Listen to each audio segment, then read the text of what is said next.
and El Paso Street. It's about to be nighttime here. We're going to go ahead and check out the migrant camp. As you can see, there's clearly a police presence, and things don't seem to be out of control, at least not yet.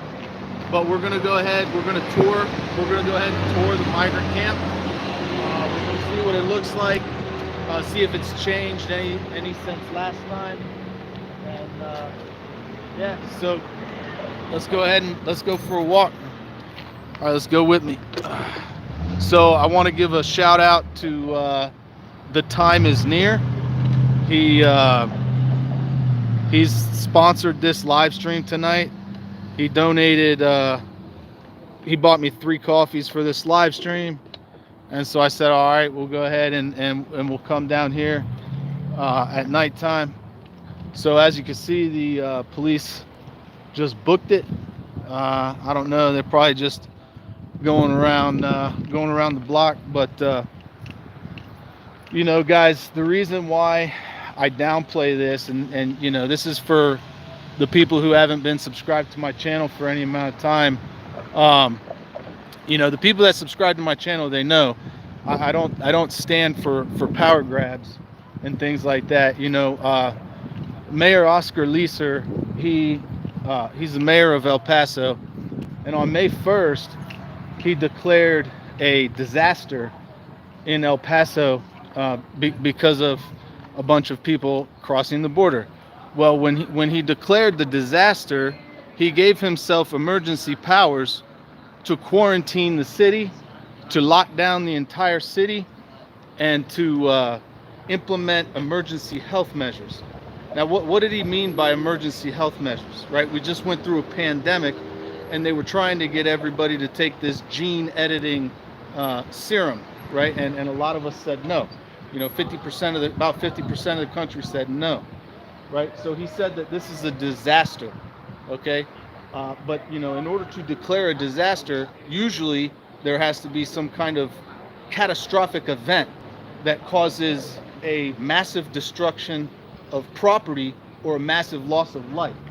But I don't see any massive loss of life or destruction of property here. And so I challenge that declaration, that disaster declaration, which he used to grant himself these emergency powers, okay?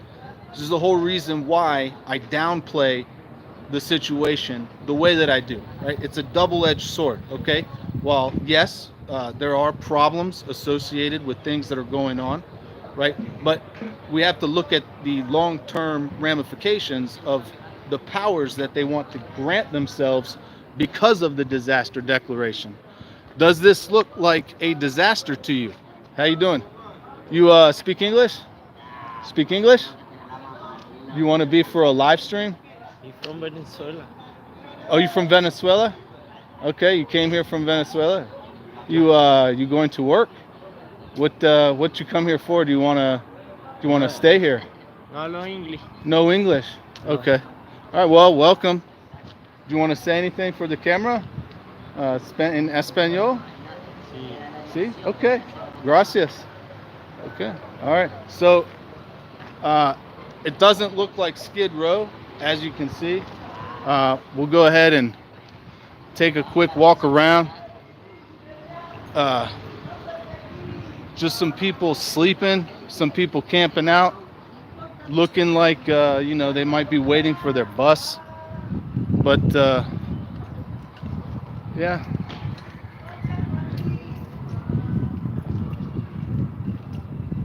Hola. ¿Cómo estás?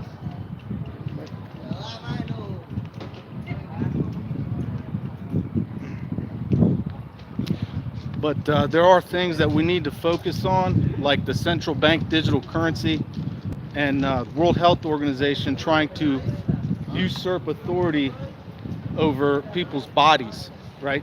While yes, there are a lot of things that we have to worry about here at the border, but there are more important things that we need to deal with.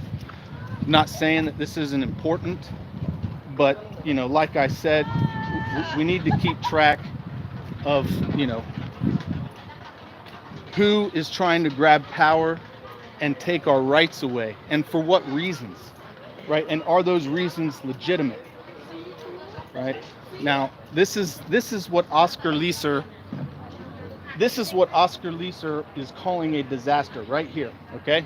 This is what he's using as justification to grab power, to take power, okay?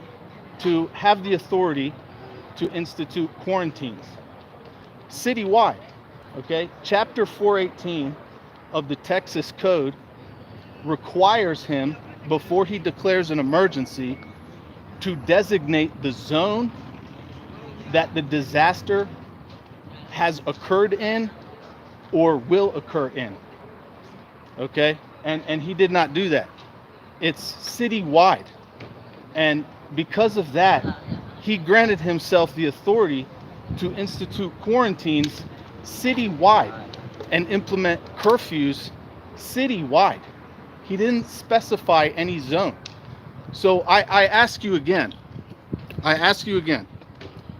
is this justification for him to take so much power, to grant so much power to himself? Does this look like a disaster? I would say no, it does not. No. So, that narration, okay, that narration, that is for the people who come to my channel because of the live stream and don't understand the context of why I say the things that I say. Okay, those of you who have been subscribing to my channel for a long time, you understand the context, all right? Because you've been around the channel long enough to understand, where I'm coming from when I say these things.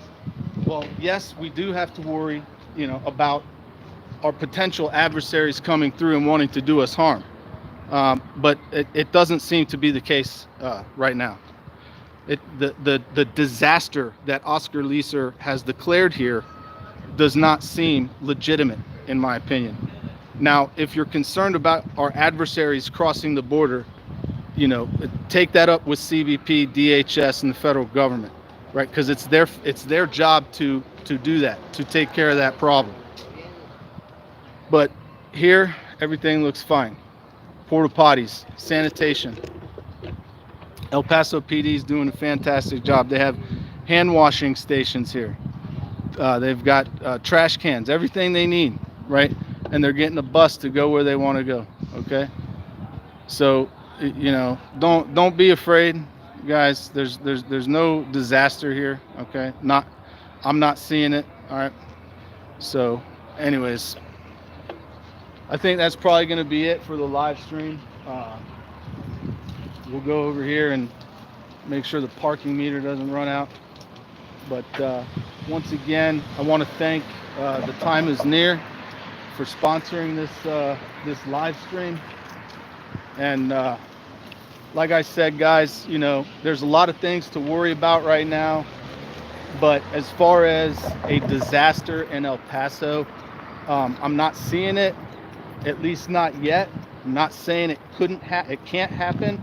Not saying it won't happen, but as you can see, everything seems to be intact still here in El Paso. I'm just telling you what I'm seeing with my own two eyes. As you can see, El Paso PD is doing a fantastic job. They've always done a fantastic job dealing with this kind of problem, and they will continue to do a fantastic job dealing with this kind of problem. They've been doing this for a very long time, and I trust that they will continue to act in a professional manner and take care of the wonderful people of El Paso and Texas. So anyways, guys, thanks for watching. Thanks for listening. Don't forget to hit that like button on your way out. Subscribe if you haven't already done that. You want to buy me a coffee, support my work, links in the description box. I would definitely appreciate it. Shout out to The Time Is Near for sponsoring this live stream. All right, guys, thanks for watching. Thanks for listening. As always, don't forget, help out your neighbors. Bye.